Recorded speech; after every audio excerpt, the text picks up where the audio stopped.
دلوقتي نادي الزمالك كانوا هم قايلين من اول الموسم ان هم يانيك فيريرا هيمسك لنهايه الموسم. بعد الخساره من وادي دجله اترد الكلام في نادي الزمالك ان الراجل ده يمشي ومش على قد مسؤوليه نادي الزمالك، واللعيبه اللي موجوده كويسه، والكابتن خالد الغندور وغيره وغيره وغيره طالعين بيتكلموا عن المدرب بعد اول خساره، غير الكلام اللي كانوا بيتكلموه في اول الدوري. مش عارفين صراحه الكلام ده نفهم منه ايه.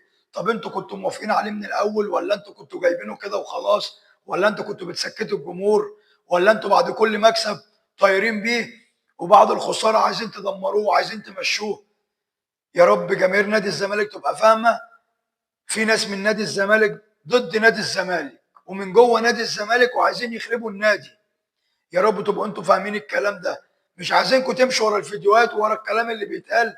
وحب نادي الزمالك وحب الكيان، حب الكيان بيبان، حب نادي الزمالك بيبان على طول.